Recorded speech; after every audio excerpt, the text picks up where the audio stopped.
Merci beaucoup, Alizé Boissin, envoyée spéciale de BFM TV à Tenerife avec Colline Chambol. Avec nous pour en parler également, Rémi Desbois, vous êtes sapeur-pompier, membre de l'ONG Pompiers de l'Urgence Internationale. On parle énormément de ces méga-feux en ce moment, qu'il s'agisse de Tenerife, mais aussi du Canada. Comment on s'attaque à des incendies aussi immenses ?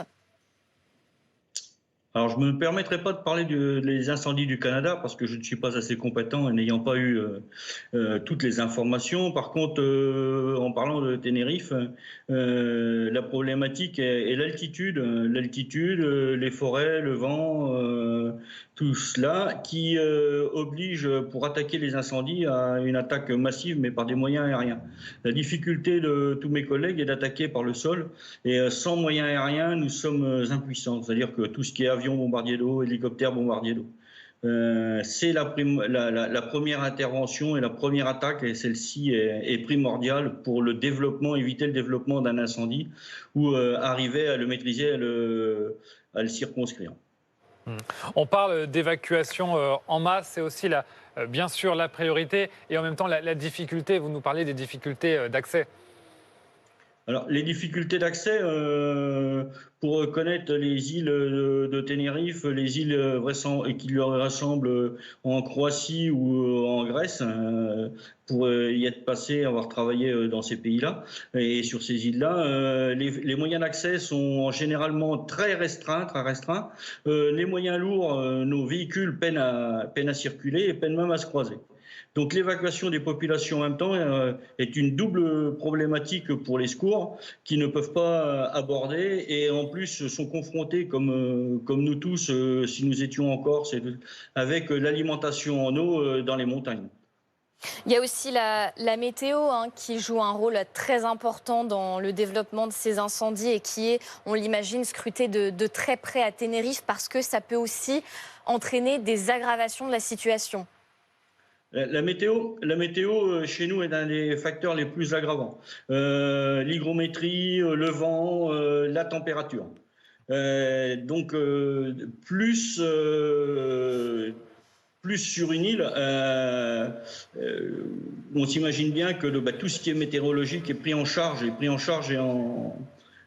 par les secouristes. Et la météo peut également empêcher tous les secours aériens de pouvoir travailler correctement dans de bonnes conditions pour nous aider au sol. C'est une île très touristique, bien sûr, on l'a dit, on le sait, il n'y a donc pas, et loin de là, que des Espagnols sur place. Il y a une coopération européenne qui se met en place dans ces cas-là ?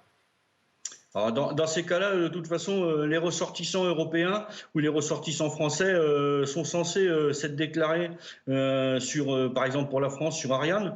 Le ministère des Affaires étrangères, dont je connais certains collègues, ont en charge de prendre contact téléphoniquement avec soit les ressortissants, soit les gens qui se sont déclarés dans le pays, pour les faire mettre à l'abri, pour essayer de les rapatrier et de les recenser et de s'assurer qu'ils sont en bonne santé.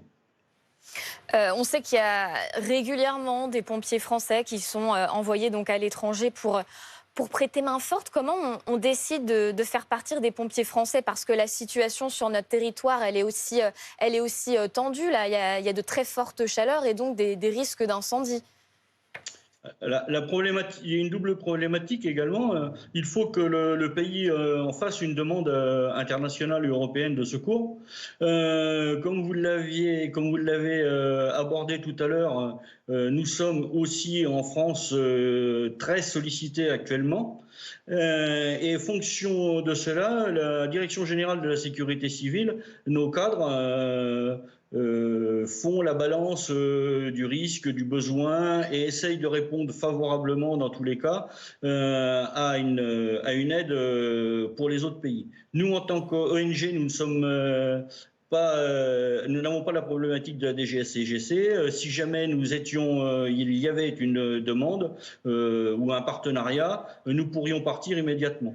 Sauf que il faut prendre en charge tous les paramètres aériens.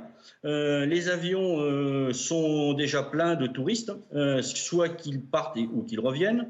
Pour envoyer des secours, si ce sont que des secours terrestres, à pied, ils n'ont pas besoin que de personnel. Nous avons besoin de véhicules pour pouvoir intervenir. Et comment déplace-t-on des véhicules sur une île ? Là, il faut compter aujourd'hui, en départ d'Espagne, il faut compter environ 40 heures de bateau pour pouvoir arriver à Tenerife.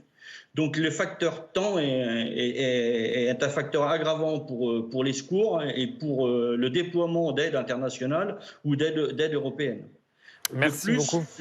L'aide vraiment efficace serait les avions, dans un premier temps, et rapide. Sauf que les avions, comme vous l'avez abordé tout à l'heure, le territoire français, nous les sollicitons énormément. Et est-ce que nous pouvons nous permettre de nous démunir d'avions ou de matériel ? Je ne suis pas à la place des cadres dirigeants de la DGSCGC, ni de notre ministre de tutelle, qui peuvent prendre la responsabilité de se démunir, peut-être de récupérer des avions d'un autre pays pour nous aider, nous. Mais ça, on suivra la situation. Européenne. Merci beaucoup Rémi Desbois, merci d'avoir été notre invité sur BFM TV. Il est 12h48. Cette question également dans l'actualité. Faut-il remettre le masque face au Covid avec ce rebond épidémique dû au variant Eris ? Mesure en tout cas qui rappelle un bon nombre de mauvaises